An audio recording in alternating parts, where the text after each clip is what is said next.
Pirsa veşartin û spartin axiya gerîlayên PKK li Tirkiyeyê ji wan mijaran e ku çendîn sala gelek pirsgirêkên cuda li gel xwe anîne.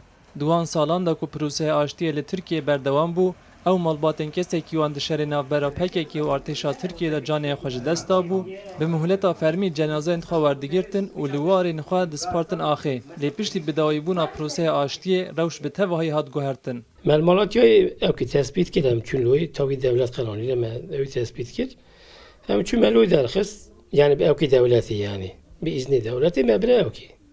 Mebre xerzan mezarlığı ya uçakta da çözüm süreci ya uçak. Ateşkes bu dönemde de mevbir defin kir arayı da 3 sal derbaz bu 10,000 çende da bu. 10,007 da tespit kir tabi xarab kirin. 19 Kanûna 2017 li gundê Oleka Jor ser bi parêzgeha Bitlisê ya Bakurê Kurdistanê rifat an hestiyên 282 gerîleyan li goristana Xerzan hatin derxistin û bi tiba edlî ya Stenbolê hatibûn veguhestin. Piştre derket holê ku ew rifat di nav qutiyên plastîk de û bi kum li jêr peyareya goristana Kilyosê de li navçeya Sariyera Stenbolê hatine danîn. Piştî derbasbûna 3 salan tinê 21 rifat radestê malbatên wan hatine kirin. û yên din di jêr peyareyê de hatine hilgirtin. Em tune Kilyosê meloy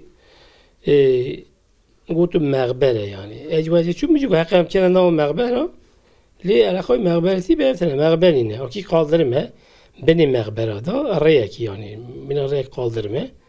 Ku sahana ew kine cenaza xisine nava qutiyê laylon hene. Şeffaf laylon hene. Xisine nava Osama xisine sehev kevrafine sehev. Osama yani zarekî 10 salî dikare kevrê vekelde bu şekli yani.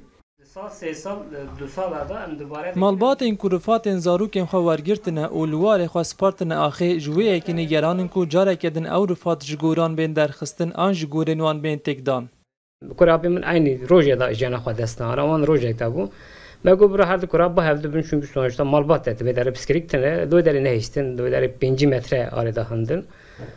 Doy derê 5 metre da me cenazê wan xiste bihevdi.